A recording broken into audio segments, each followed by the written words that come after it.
जब कोई व्यक्ति किसी कार्य को करने के लिए दृढ़ संकल्प कर लेता है तो पर्वत भी उसके सामने राई के समान हो जाता है। फिर कोई भी बाधा उसका मार्ग नहीं रोक सकती। हे महादेवी, जब एक छोटा सा झरना संकल्प कर लेता है तो चट्टानों की छाती चीर कर बाहर निकलता है। जब एक नन्हा सा बीज उगने का संकल्प करता है तो पथरीली धरती से बाहर फूट कर निकलता है। मानव के मन में असंख्य शक्तियां भरी हैं महादेवी, और इन सारी शक्तियों में महानतम शक्ति है संकल्प। संकल्प असंभव को भी संभव बना सकता है। कठिनाइयां ना हो तो मानव जाति में चुनौतियां स्वीकार करने की क्षमता ही समाप्त हो जाए। हर पग पर सरलता मिली तो मानव जीवन बहुत कठिन हो जाएगा देवजी। जूझने दीजिए उन दोनों को अपने संघर्षों से। उन्हें पता तो चले कि जीवन की कठिनाइयों से हर व्यक्ति को स्वयं ही उलझना पड़ता है और स्वयं ही उनके समाधान ढूंढने पड़ते हैं। जिनके व्यक्तित्व में हल्कापन होता है वो थोड़ी सी सफलता से भी बहुत अधिक प्रसन्न हो जाते हैं। भारी भरकम व्यक्तित्व वाले लोग सफलता पर ध्यान नहीं देते। वो तो इस पर ध्यान केंद्रित करते हैं कि कहीं सफलता उनका ध्यान अपने लक्ष्य से हटा न दे। सफलता उन्हें अधिक सतर्क बना देती है। मन को वश में करने के लिए उस पर दो तलवारों से प्रहार करना पड़ता है।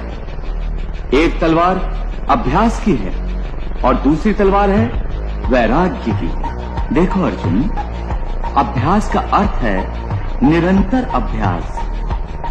मन को एक काम पर लगा दो, वो वहां से भागेगा। उसे पकड़ कर लाओ, वो फिर भागेगा। उसे फिर पकड़ो। ऐसा बार बार करना पड़ेगा।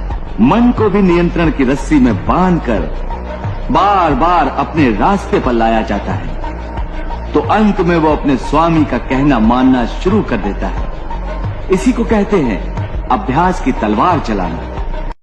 वो युग आएगा जब मानव अपने लक्ष्य को प्राप्त करने के लिए परिश्रम और चिंतन के कठिन मार्ग को छोड़कर ईर्ष्या से प्रेरित छोटे छोटे मार्गों को अपनाएगा, जिससे वो शीघ्रातिशीघ्र अपने लक्ष्य को प्राप्त कर ले। तब तो मानव का उत्थान पतन में बदल जाएगा। हाँ महादेवी, श्रम, चिंतन और ज्ञान का लंबा मार्ग छोड़कर जो भी व्यक्ति पगडंडियां ढूंढेगा वो अपने लक्ष्य को प्राप्त करने के उपरांत भी प्यासा ही रह जाएगा, क्योंकि उसे ये ज्ञात हो जाएगा महादेवी कि जिस लक्ष्य को उसने प्राप्त कर लिया है वो उस लक्ष्य के योग्य था ही नहीं।